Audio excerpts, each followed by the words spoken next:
আসসালামু আলাইকুম। এটিএন বাংলা সংবাদে সবাইকে স্বাগত জানাচ্ছি সীমা খান। শুরুতেই বিআরবি কেবলস সংবাদ শিরোনাম। চলতি সপ্তাহে জুলাই সনদ ও জাতীয় সংসদ নির্বাচনের তারিখ ঘোষণা। প্রধান উপদেষ্টার সাথে বৈঠক শেষে জানালেন রাজনৈতিক দলের নেতারা। আইসিইউতে মৃত্যুর কাছে হার মানল মাইলস্টোনের শিক্ষার্থী জারিফ সহ দুজন। মৃতের সংখ্যা বেড়ে দাঁড়ালো ৩৫। পরিবারের কাছে মরদেহ হস্তান্তর। বিদেশ থেকে ভাড়া করা ব্যক্তিদের দিয়ে দেশ চালানো যায় না। জুলাই বিপ্লবের বর্ষপূর্তির আলোচনায় মির্জা ফখরুল। সংকট সমাধানে দরকার নির্বাচিত সরকার। গ্রহণযোগ্য নির্বাচন দিতে না পারলে অনিশ্চয়তায় পড়বে জাতি। এবারের ভোটে কৃত্রিম বুদ্ধিমত্তা বা এআই নতুন চ্যালেঞ্জ। খুলনায় মতবিনিময় সভায় সিইসি। আওয়ামী লীগের শাসনামলে ব্যাংকিং খাতের লুটপাট বিশ্বের ইতিহাসে বিরল। মন্তব্য অর্থ উপদেষ্টার। রাজনৈতিক বন্দোবস্ত ছাড়া অর্থনৈতিক উন্নয়ন সম্ভব নয়। এবং এবছর থেকে শতভাগ আয়কর রিটার্ন অনলাইনে দাখিল বাধ্যতামূলক, জানালেন এনবিআর চেয়ারম্যান। অডিটের নামে করদাতাদের হয়রানি করলে ব্যবস্থা। শুনছিলেন বিআরবি কেবলস সংবাদ শিরোনাম। এবারে জানাবো বিস্তারিত সংবাদ।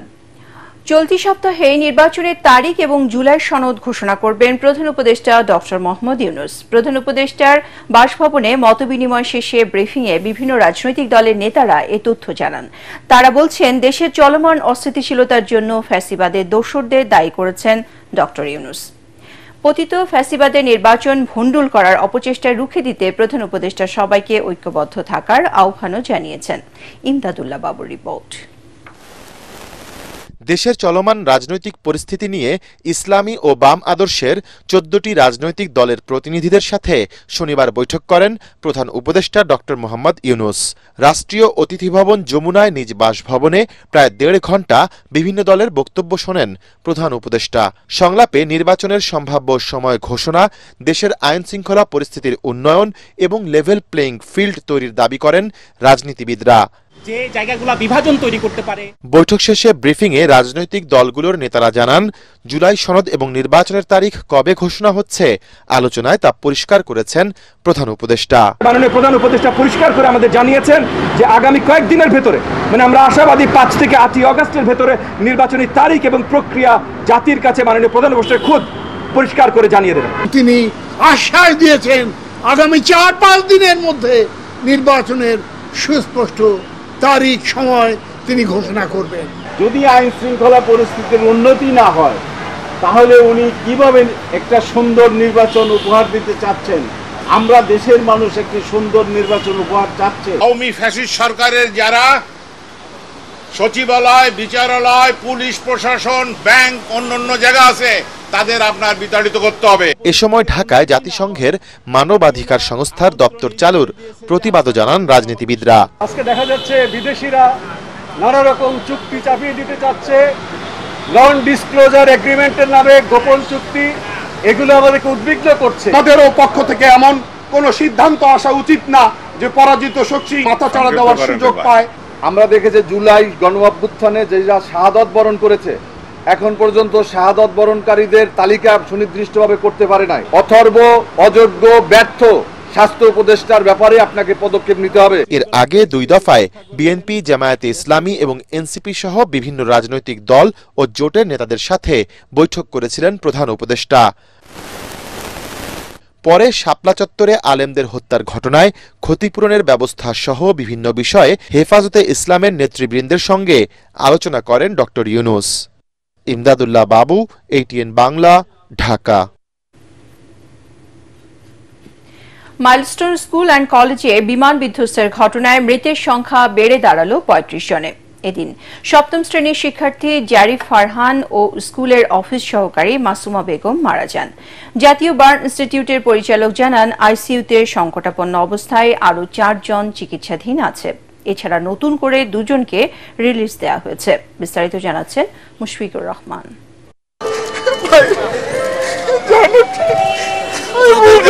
আদরের ছেলেকে হারিয়ে শোকে পাগল প্রায় বাবা।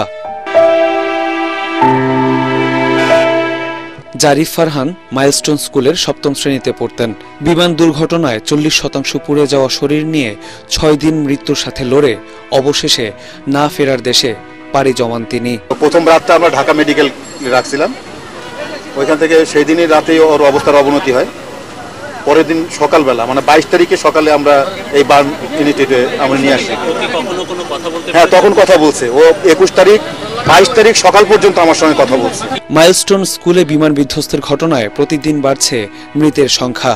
শনিবার জারিফ ছাড়াও মারা যান মাইলস্টোনের অফিস সহকারী মাসুমা বেগম।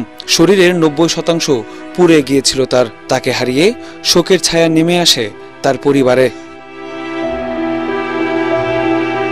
আমার থেকে মাপ টাপ নিছে, স্বামী হিসাবে যা একটা অধিকার ছিল দুঃখ প্রকাশ করে গেছে। আমার ছেলে সন্তানের হয়তো ভালো মনে কোনো লেখাপড়া করাইতে চাইছিল, সংসারটা আগাইতে চাইছিল, এরকম ধরনের মানে একটা স্বপ্নটা মানে চলে গেল। আমার 2টা সন্তান মানে এতিম হয়ে গেল আর কি। আমার তো কিছু নাই, সব শেষ। বিমান বিধ্বস্তের ঘটনায় এখন পর্যন্ত 35 জনের মৃত্যু হয়েছে। জাতীয় বার্ন ইনস্টিটিউটের পরিচালক জানান, আইসিইউতে 4 জন ভর্তি আছেন যাদের অবস্থা সংকটাপন্ন। এছাড়া আরো 9 জনের অবস্থা বেশ গুরুতর বলে জানান তিনি। 9 জন হচ্ছে সিভিয়ার ক্যাটাগরি, মানে একটু রাদার একটু বেটার আমরা বলি। যে ক্রিটিক্যাল যেগুলো সেগুলোর ব্যাপারে আমরা প্রতি মুহূর্তেই আমরা যে কোনো নিউজ পাওয়ার জন্য রেডি থাকি। আমরা সবসময় তাদের ব্যাপারে তাদের যারা আত্মীয় স্বজন আছে তাদের সঙ্গে সবসময় কথা বলি। এদিন 2 জনকে হাসপাতাল থেকে ছাড়পত্র দেয়া হয়। আগামী 7 দিনের মধ্যে আরো 10 জনকে চিকিৎসা শেষে বাসায় পাঠানোর আশা করছেন চিকিৎসকরা। মুশফিকুর রহমান, এটিএন বাংলা, ঢাকা। মাইলস্টোন ট্র্যাজেডিতে 2 সন্তান নাজিয়া ও নাফিকে হারিয়ে এখন পাগল প্রায় বাবা মা। কিভাবে সইবেন এই শোক, এই ব্যথা? প্রতি মুহূর্তে 2 সন্তানের স্মৃতি হাতড়ে বেড়াচ্ছেন আশরাফ তাহমিনা দম্পতি। পুরো বাড়িতে মানিকজোড় ভাই বোনের অস্তিত্ব। এই বুঝি স্কুল কিংবা খেলা শেষে ফিরছে সন্তানরা, অপেক্ষায় মা। কিন্তু এই অপেক্ষা যে আর কখনোই শেষ হবে না। রাজধানীর তুরাগে 2 ভাই বোনকে দাফন করা হয়েছে পাশাপাশি। সন্তান হারানো অভাগা পরিবারটি এখন কেমন আছে তাই জানাচ্ছেন ঐশী গোস্বামী প্রমা।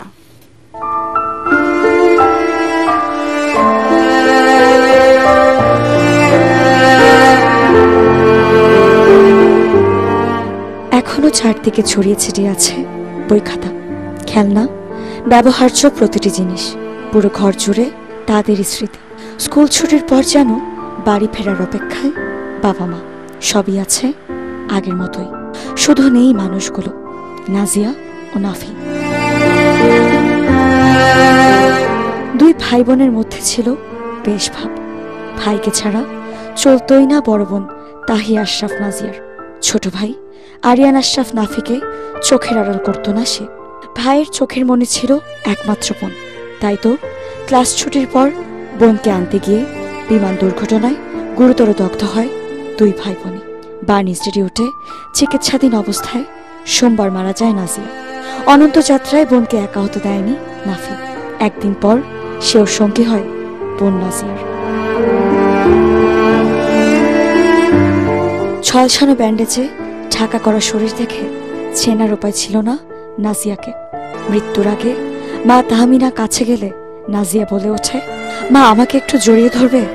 আদরের রাজকন্যাকে শেষবারের মতো আদর করেন 9 মাসের অন্তঃসত্ত্বা তাহমিনা।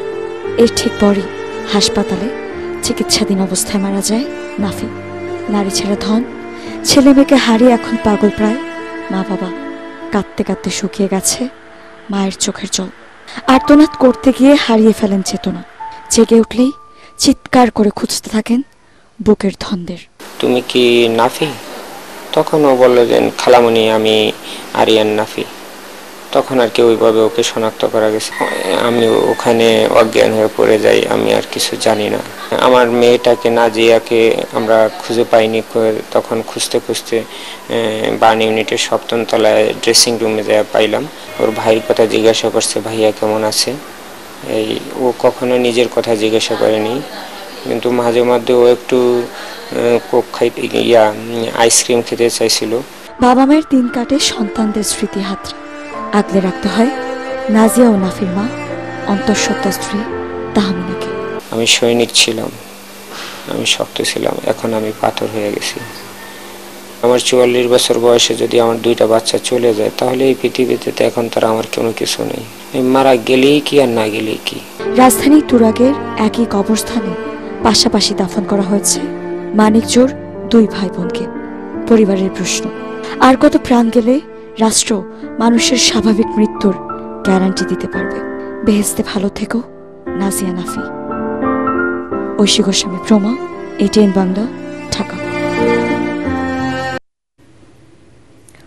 বিদেশ থেকে ভাড়া করা ব্যক্তিদের নিয়ে দেশ চালানো যায় না। বর্তমান সংকট সমাধানে প্রয়োজন নির্বাচিত সরকার বলে দাবি করেছেন বিএনপি মহাসচিব মির্জা ফখরুল ইসলাম আলমগীর। জুলাই বিপ্লবের বর্ষপূর্তি উপলক্ষে জিয়া পরিষদ আয়োজিত আলোচনা সভায় তিনি বলেন, সংখ্যানুপাতিক পদ্ধতিতে নির্বাচনের দাবি তুলে দেশের জগা খিচুড়ি পরিস্থিতি তৈরির চেষ্টা চলছে। বিস্তারিত থাকছে কামরুজ্জামান রাজীবের রিপোর্টে। জাতীয় প্রেস ক্লাবে জুলাই বিপ্লব প্রত্যাশা ও প্রাপ্তি শীর্ষক আলোচনা সভায় অংশ নেন বিএনপি মহাসচিব মির্জা ফখরুল ইসলাম আলমগীর। বলেন, ফ্যাসিবাদের পতন হলেও দেশের রাজনৈতিক শূন্যতা ও অর্থনৈতিক প্রতিকূলতা বিরাজ করছে।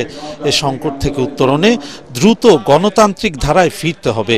তা নিশ্চিতে প্রয়োজনীয় সংস্কারের মাধ্যমে জনগণের প্রতিনিধি নির্বাচন করতে হবে।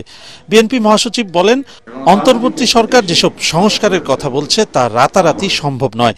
একটি টেকসই কাঠামো তৈরি করতে হবে যা জনগণের প্রতিনিধি ছাড়া সম্ভব নয়। বৈঠক করে আপনার সংস্কারের কত বিষয় নিয়ে এসে জনগণকে এগিয়ে দিলেন, আপনি সংস্কার হয়ে গেল, সেভাবে সংস্কার হয় না। আপনি চাইলেন আর কালকে পুলিশ ঘুষ খাওয়া বন্ধ করে দেবে, এটা মনে করার কোনো কারণ নাই। চাকচাকটা তৈরি করতে হবে এমন ভাবে যাতে করে সে ঘুষ না খায়। নির্বাচন না হলে আমি প্রতিনিধি নির্বাচন করবো কি করে? আর প্রতিনিধি নির্বাচনে না হলে সে পার্লামেন্টে যাবে কি করে? পার্লামেন্টে না গেলে জনগণের শাসনটা প্রতিষ্ঠিত হবে প্রত্যেকে। কয়েকজন ব্যক্তিকে দেশ বিদেশ থেকে ভাড়া করে নিয়ে এসে কি দেশ চালানো যায়? যায় না।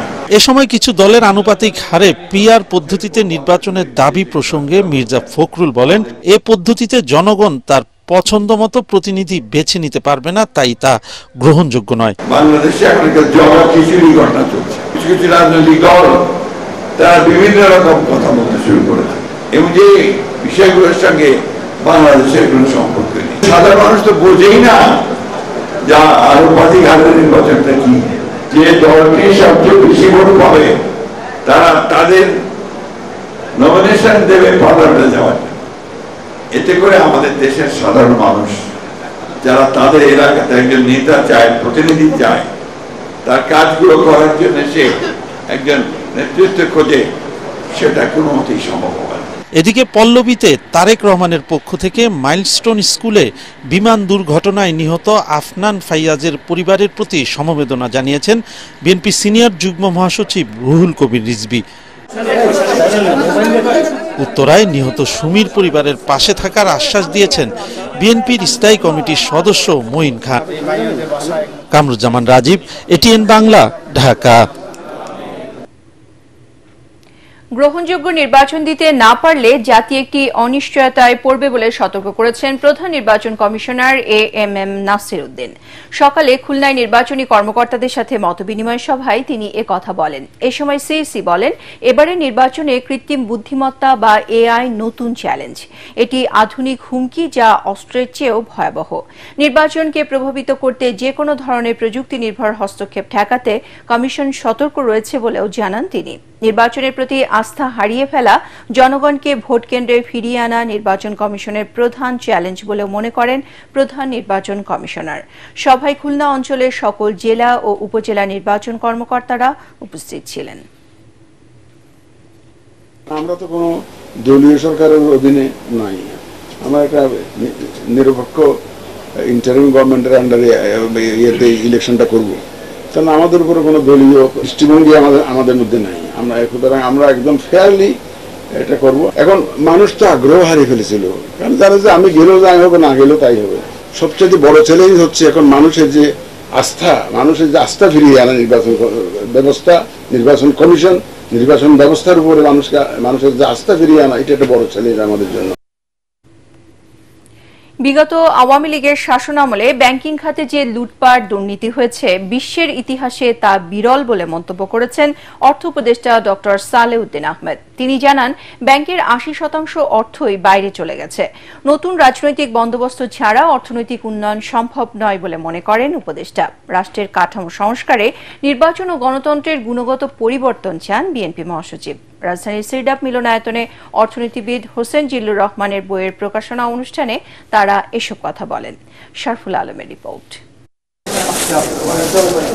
2013 থেকে 2024 সাল পর্যন্ত স্বৈরশাসকের হাতে কিভাবে নিষ্পেষিত হয়েছে দেশের অর্থনীতি তাই নিয়ে বই লিখেছেন ডক্টর হোসেন জিল্লুর রহমান। বইটির প্রকাশনা অনুষ্ঠানে কথা বলেন বিশিষ্ট এই অর্থনীতিবিদ। স্বৈরতন্ত্রের কথাই যদি বলি, যে সব গোষ্ঠীকে তারা গেড়ে বসেছিল তার সাথে কিন্তু শাসন এই বাস্তবতাও খুবই গুরুত্বপূর্ণ, কারণ এখানে রাষ্ট্রীয় যে প্রাতিষ্ঠানিক উপস্থিতি এবং অবয়ব এটাও খুব গুরুত্বপূর্ণ। প্রকাশনা উৎসবে অংশ নেন বিএনপি মহাসচিব মির্জা ফখরুল ইসলাম আলমগীর সহ আর্থিক খাতের বিশেষজ্ঞরা। এ সময় তারা আর্থিক খাতে বিগত সরকারের নেওয়া পদক্ষেপের সমালোচনা করেন। বর্তমান যে রাষ্ট্র কাঠামো আছে এর গুণগত পরিবর্তন দরকার, অর্থনৈতিক যে কাঠামো আছে তারও গুণগত পরিবর্তন দরকার। গণতন্ত্রকে জনগণকে তার অধিকার প্রয়োগ করতে দিতে হবে, তার ভোট দিয়ে সে প্রতিনিধি তৈরি করবে। বিলম্ব না করে অতি দ্রুত ওই প্রক্রিয়াতেই আমাদের যাওয়া তা বোধহয় সবচেয়ে বেশি সমীচীন। ক্ষমতার কেন্দ্রে তো জনগণ থাকার কথা।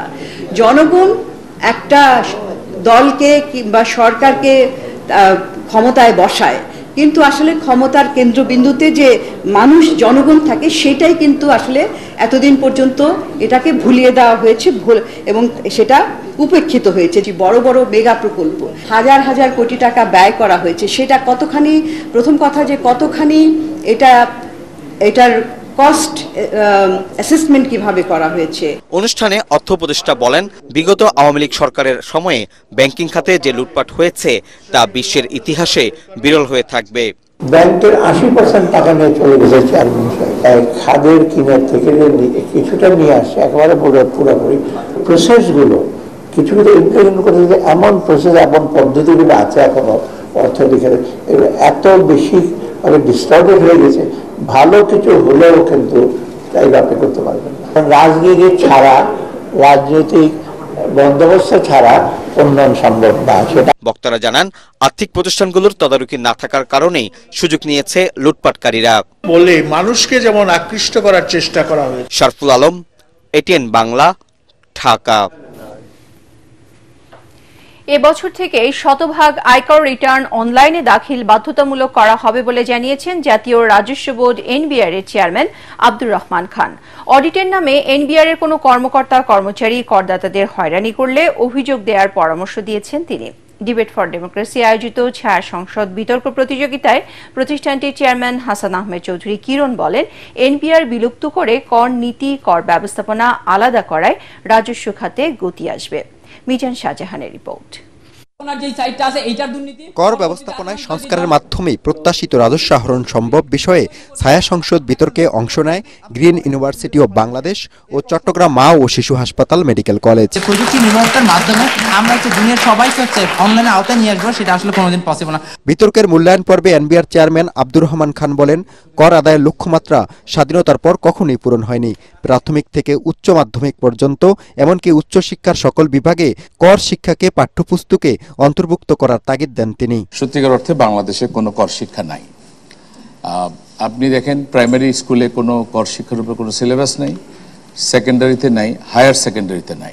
একমাত্র টার্সিয়ারি এডুকেশনে আমাদের ইউনিভার্সিটি লেভেলে শুধুমাত্র যারা বিজনেস পড়ে, তাও সবার না, কিছু কিছু জায়গায় আমরা কর শিক্ষাটাকে জোর দিয়েছি, অন্য জায়গায় না। ছায়া সংসদের স্পিকার হাসান আহমেদ চৌধুরী কিরণ বলেন, অসৎ উদ্দেশ্যে এনবিআরের কিছু কর্মকর্তা কর্মচারী আন্দোলন করে থাকলে তা দুঃখজনক। তবে উদারনীতির পরিবর্তে অতি কঠোর হলে কর প্রশাসনে নেতিবাচক প্রভাব পড়তে পারে বলে তার আশঙ্কা।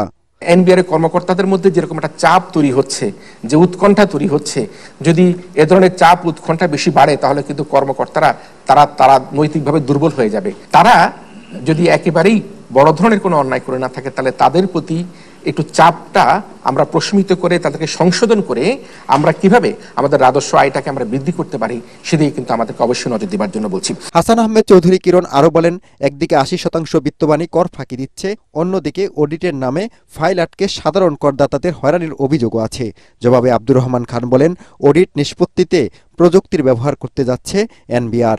অডিটের নামে একেবারে ছোট ছোট ফাইল, যিনি হয়তো সামান্য কিছু ইনকাম করেন তারও অডিটের কথা বলা হয়, যিনি বিশাল বড় ফাইল তারও অডিটের কথা। বছর বছর প্রতি বছর যে অডিটের নামে যে এক ধরনের জাল জালিয়াতের মাধ্যমে যে এনবিআর এর কর্মকর্তাদের বিরুদ্ধে যে অভিযোগ উত্থাপিত হচ্ছে, তারা সেখানে তাদের যদি নির্দিষ্ট অঙ্কের তারা নেগোসিয়েশন হয়ে যায় তাহলে সেই ফাইলটি অডিট হয় না। আমি বলবো না যে কর্মকর্তারাই শুধু জড়িত, সেখানে দেখা যাচ্ছে যে সেই ফার্মের বা সেই প্রতিষ্ঠানের যিনি আয়কর কর্মকর্তা রয়েছেন তিনি তার সাথে জড়িত, কম্পিউটার অপারেটর যিনি হচ্ছে গিয়ে আয়কর বিভাগে কাজ করেন তিনি জড়িত, ক্লার্ক জড়িত। গত বছর 17,12,000 ট্যাক্স পেয়ার অনলাইনে দিয়েছে। এই বছর আমরা চিন্তা ভাবনা করছি যে সবার জন্য এটা কম্পালসারি করব। যখন আমরা মেশিনকে বলবো তোমাকে আমি এই লজিক দিলাম, তুমি আমার অডিট সিলেকশন করে দাও, তাহলে কিন্তু আর সাধারণ মানুষের মধ্যে এই দুর্ভাবনা থাকবে না কখন আমাকে অডিটে ফেলে, এটা লজিকের মধ্যে দিয়ে পড়বে। বিতর্কে বিজয়ী হয় green university of Bangladesh. Mizan Shahjahan, ATN Bangla, Dhaka. যাদের কাছে প্রাণের ভয় সেই তারাই নিরাপত্তার অজুহাতে বৈষম্য বিরোধী ছাত্র আন্দোলনের অন্যতম 3 সমন্বয়ক নাহিদ ইসলাম, আসিফ মাহমুদ ও বাকের মজুমদারকে হাসপাতাল থেকে তুলে নিয়ে যায় ডিবি অফিসে। গেল বছর ঠিক এই দিনে রাজধানী গণস্বাস্থ্য হাসপাতাল থেকে তাদের আটক করে গোয়েন্দা পুলিশ। অন্যদিকে অনেক ছাত্র জনতার প্রাণ ঝরলেও তাদের খোঁজ না নিয়ে এদিন ক্ষতিগ্রস্ত বিটিভি ভবন পরিদর্শনে যান ক্ষমতাচ্যুত প্রধানমন্ত্রী শেখ হাসিনা। আবারও প্রশ্ন ওঠে, তৎকালীন আওয়ামী লীগ সরকারের কাছে কি জীবন বড় নাকি স্থাপনা? এমন সমালোচনার মুখে সেদিন ঢাকা মেডিকেলে চিকিৎসাধীন আহতদের দেখতে যান হাসিনা। রিপোর্ট আদ্দিন সজীবের। দাবিটা কোটা সংস্কারের, এর যৌক্তিকতা নিয়ে প্রশ্ন ছিল না কোনো পক্ষের। সেই বৈষম্য বিরোধী ছাত্র আন্দোলন দমাতে স্বাধীন বাংলাদেশের ছাত্র জনতাকে নির্বিচারে হত্যা করে আইন শৃঙ্খলা বাহিনী ও আওয়ামী লীগের নেতাকর্মীরা। আন্দোলন দমাতে বন্ধ করে দেওয়া হয় ইন্টারনেট, চলে ব্যাপক ধরপাকড়, এতেই ফুঁসে উঠে দেশের মানুষ। মৃত্যুর মিছিলে লাশের সংখ্যা বাড়লেও তৎকালীন বিতর্কিত প্রধানমন্ত্রী শেখ হাসিনার মায়াকান্না, ক্ষতিগ্রস্ত মেট্রো স্টেশন আর বিটিভি ভবন নিয়ে। তাই 25 জুলাই মেট্রো রেল পরিদর্শনের পর 26 জুলাই ছুটে যান বিটিভি ভবন দেখতে। আবারও মানুষের মনের প্রশ্নটা জোরালো, হাসিনার কাছে কি জীবনের চেয়ে ভবনই বড়? এত কষ্টের ফসল সব শেষ করে দিতে চাচ্ছে, এটাই হচ্ছে সবচেয়ে বড় কষ্ট। অবশ্য ব্যাপক সমালোচনার মুখে এদিন ঢাকা মেডিকেল কলেজ হাসপাতালে আহতদের দেখতে যান শেখ হাসিনা। আমি এটুকু বলতে পারি, চিকিৎসার জন্য যা যা প্রয়োজন সরকার করে যাচ্ছে এবং করবে। অন্যদিকে কড়া গোয়েন্দা নজরদারিতে আন্দোলনকারীদের রীতিমতো কোণঠাসা করে ফেলে আইন শৃঙ্খলা বাহিনী। রাজধানীর গণস্বাস্থ্য নগর হাসপাতাল থেকে বৈষম্য বিরোধী আন্দোলনের শীর্ষ 3 সমন্বয়ক নাহিদ ইসলাম, আসিফ মাহমুদ ও আবু বাকের মজুমদারকে তুলে নিয়ে যায় ডিবি। সেই সাথে ধীরগতির ইন্টারনেট আর বিএনপি জামাতের নেতাকর্মীদের ব্যাপক ধরপাকড়ের মাধ্যমে বৈষম্য বিরোধী আন্দোলন দমানোর চেষ্টা করে আওয়ামী লীগ। একটি চক্র সবসময় গোলা পানিতে মাছ শিকার করে অকার্যকর রাষ্ট্রে পরিণত করতে চায়, কিন্তু পারেনি। হত্যা, গ্রেফতার আর নির্যাতনের আওয়ামী দুঃশাসনের ওপর মানুষের ক্ষোভ বেড়েই চলে। শেষ পর্যন্ত ছাত্রদের বৈষম্য বিরোধী আন্দোলন রূপ নেয় গণ অভ্যুত্থানে। আদ্দিন সজীব, এটিএন বাংলা, ঢাকা। জাতীয় নাগরিক পার্টি এনসিপির আহ্বায়ক নাহিদ ইসলাম বলেছেন, অনেকেই ৭২-এর সংবিধান রক্ষার আন্দোলন করছেন, কিন্তু এতে মুক্তিযুদ্ধ স্বাধীনতার আকাঙ্ক্ষা নষ্ট করে দিয়ে সেখানে মুজিববাদ প্রতিষ্ঠার চক্রান্ত হয়েছিল। ৫৪ বছর ধরে সেই চক্রান্তের ভেতর ছিল দেশের মানুষ। তিনি বলেন, ছাত্র জনতার আন্দোলনে সেই ষড়যন্ত্র নস্যাৎ হয়েছে।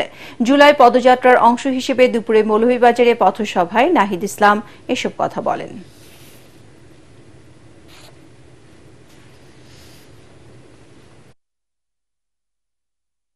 আমরা শান্তিপ্রিয় ছাত্র জনতা বাধ্য হয়েছিলাম প্রতিরোধ গড়ে তুলতে, বাধ্য হয়েছিলাম লাঠি হাতে তুলে নিতে, আমরা বাধ্য হয়েছিলাম ফ্যাসিস্টদের বিরুদ্ধে সংগ্রাম করতে।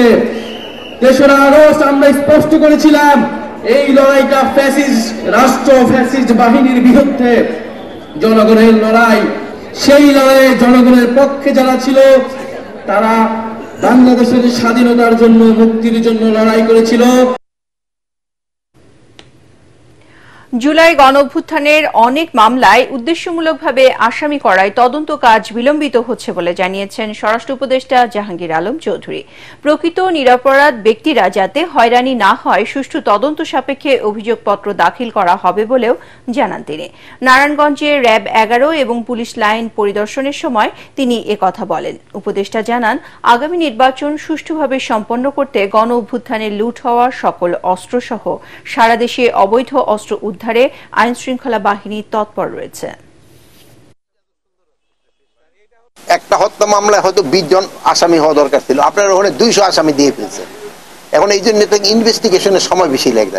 তা আপনারই কিন্তু আমাদের সবসময় বলছেন যেন নিরাপদ ব্যক্তি যেন কোনো অবস্থায় শাস্তির আওতায় না আসে। এই জন্য আমাদের কিন্তু এটা আরো বেশি ভাবে দেখতে হয়। অনেকে নিজেদের স্বার্থ সিদ্ধির জন্য অনেকে কিন্তু কিছু নিরীহ লোকের নাম দিয়ে দিছে, এই জন্য কিন্তু সময়টা বেশি লাগে। বৈষম্যহীন ও দুর্নীতিমুক্ত দেশ গড়তে নতুন প্রজন্মের প্রতি আহ্বান জানিয়েছেন প্রাথমিক ও গণশিক্ষা উপদেষ্টা অধ্যাপক বিধান রঞ্জন রায় পোদ্দার। বেসরকারি বিশ্ববিদ্যালয় ইউনিভার্সিটি অব এশিয়া প্যাসিফিক UAPর 11তম সমাবর্তন অনুষ্ঠানে প্রধান অতিথির বক্তব্যে তিনি একথা বলেন। সমাবর্তনে বিভিন্ন বিভাগের প্রায় 2000 শিক্ষার্থীকে ডিগ্রির সনদ প্রদান করা হয়। এ সময় সমাজ ও দেশের কল্যাণে কাজ করতেও তরুণদের প্রতি আহ্বান জানান উপদেষ্টা।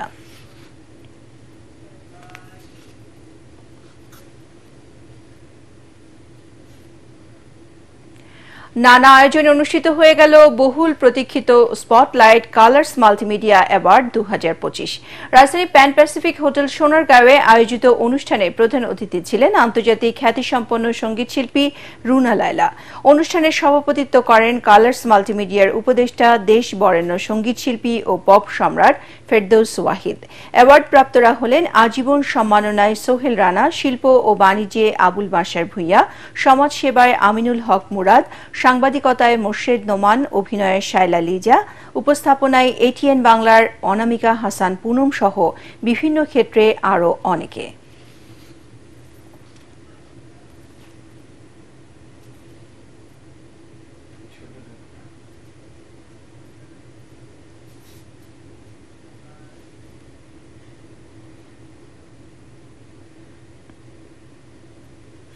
এবারে আল-আরাফ ইসলামী ব্যাংক অর্থ সংবাদ।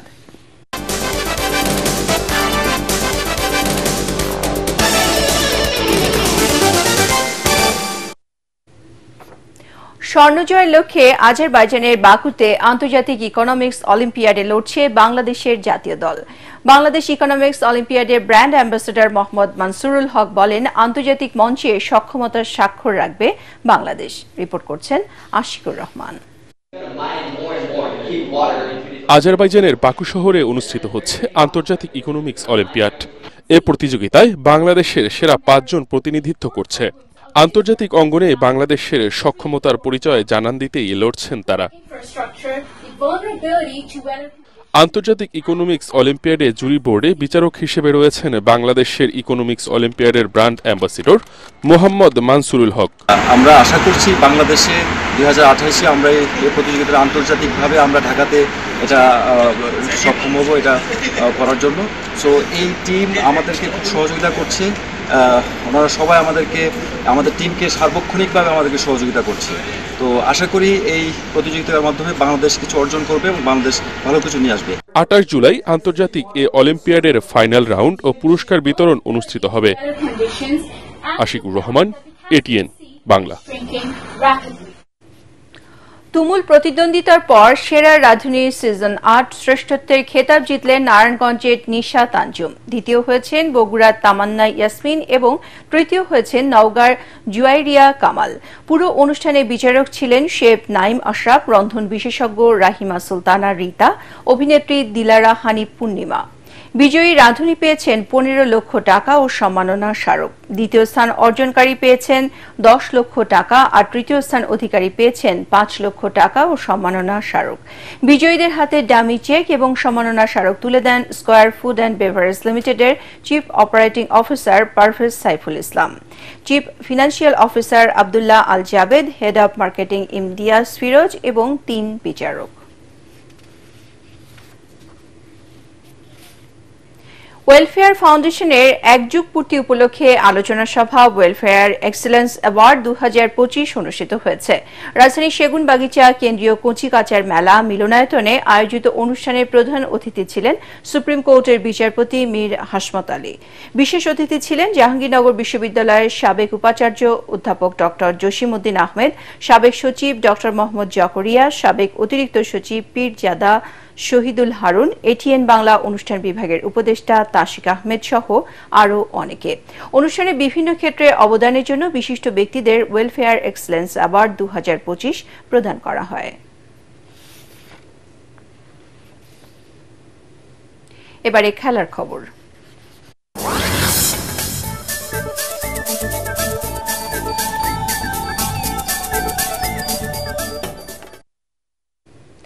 আগামী 9 থেকে 28 সেপ্টেম্বর পর্যন্ত অনুষ্ঠিত হবে এশিয়া কাপ ক্রিকেট। টি-20 ফরম্যাটে অনুষ্ঠিতব্য মহাদেশীয় শ্রেষ্ঠত্বের আসরের আয়োজক সংযুক্ত আরব আমিরাত। সামাজিক যোগাযোগ মাধ্যম এক্সে একথা জানিয়েছেন এশিয়ান ক্রিকেট কাউন্সিলের প্রেসিডেন্ট মহসিন নাকভি। টুর্নামেন্টের পূর্ণাঙ্গ সূচি শিগগিরই প্রকাশ করা হবে বলে পোস্টে উল্লেখ করেন এসিসি সভাপতি। ঢাকায় এসিসির এজিএমে ভারত সহ কয়েকটি দেশের অংশগ্রহণ নিয়ে ধোঁয়াশায় ঝুলে গিয়েছিল এশিয়া কাপের ভাগ্য। পরে অবশ্য সবকটি দেশ অংশ নেয়, তাতে কেটে যায় অনিশ্চয়তা। বৈঠকে এশিয়া কাপ ইস্যুতে ঐকমত্যে পৌঁছায় সদস্য দেশগুলো। এরপরই এশিয়া কাপের শুরু এবং শেষের তারিখ ও আয়োজকের নাম প্রকাশ্যে আনলেন এসিসির সভাপতি মহসিন নাকভি। তারুণ্যের উৎসবকে সামনে রেখে দেশের সবকটি জেলার অংশগ্রহণে শুরু হচ্ছে নারী ও পুরুষ জাতীয় কাবাডি চ্যাম্পিয়নশিপ। এ উপলক্ষে বাংলাদেশ অলিম্পিক অ্যাসোসিয়েশনে আয়োজিত সংবাদ সম্মেলনে ফেডারেশনের সাধারণ সম্পাদক এস.এম. নওয়াজ সোহাগ জানান, চ্যাম্পিয়নশিপকে 8টি জোনে ভাগ করা হয়েছে। প্রতিটি জোনে 8টি করে দল অংশ নেবে। জোনাল চ্যাম্পিয়নদের নিয়ে হবে আন্তঃজেলা চ্যাম্পিয়নশিপ। সেখানকার শীর্ষ 4 দল সার্ভিসেস দলগুলোর সাথে জাতীয় চ্যাম্পিয়নশিপে অংশ নেবে। এছাড়া ভারতে অনুষ্ঠিতব্য নারী বিশ্বকাপ কাবাডির জন্য 15 সদস্যের দল ঘোষণা করা হয়। দেশের কাবাডিকে এগিয়ে নিতে খেলোয়াড়দের বেতনের আওতায় আনার ঘোষণা দেন নেওয়াজ সোহাগ। প্রথমবারের মতো নারী অনূর্ধ্ব 18 দলের 20 জন খেলোয়াড়কে বেতনের আওতায় আনা হয়েছে। সংবাদ সম্মেলনে উপস্থিত ছিলেন জাতীয় ক্রীড়া পরিষদের সচিব আমিনুল ইসলাম ও যুগ্ম সম্পাদক আব্দুল হক সহ অন্যান্যরা। সংবাদ শেষ করার আগে বিআরবি কেবল শিরোনামগুলো জানিয়ে দিচ্ছি আরও একবার। চলতি সপ্তাহে জুলাই সনদ ও জাতীয় সংসদ নির্বাচনের তারিখ ঘোষণা। প্রধান উপদেষ্টার সাথে বৈঠক শেষে জানালেন রাজনৈতিক দলের নেতারা।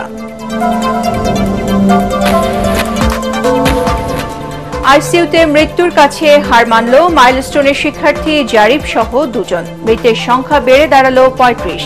পরিবারের কাছে মরদেহ হস্তান্তর। বিদেশ থেকে ভাড়া করা ব্যক্তিদের দিয়ে দেশ চালানো যায় না। জুলাই বিপ্লবের বর্ষপূর্তির আলোচনায় মির্জা ফখরুল। সংকট সমাধানে দরকার নির্বাচিত সরকার। গ্রহণযোগ্য নির্বাচন দিতে না পারলে অনিশ্চয়তায় পড়বে জাতি। এবারের ভোটে কৃত্রিম বুদ্ধিমত্তা বা এআই নতুন চ্যালেঞ্জ। খুলনায় মতবিনিময় সভায় সিইসি। আওয়ামী লীগের শাসন আমলে ব্যাংকিং খাতের লুটপাট বিশ্বের ইতিহাসে বিরল। মন্তব্য অর্থ উপদেষ্টার। রাজনৈতিক বন্দোবস্ত ছাড়া অর্থনৈতিক উন্নয়ন সম্ভব নয়। এবং এবছর থেকে শতভাগ আয়কর রিটার্ন অনলাইনে দাখিল বাধ্যতামূলক, জানালেন এনবিআর চেয়ারম্যান। অডিটের নামে করদাতাদের হয়রানি করলে ব্যবস্থা। পরবর্তী সংবাদ দেখার আমন্ত্রণ জানিয়ে এখনকার মতো শেষ করছি। এটিএন বাংলা সংবাদ ইউটিউবে দেখতে ব্রাউজ করুন, youtube/ATN বাংলা নিউজ। ধন্যবাদ সবাইকে।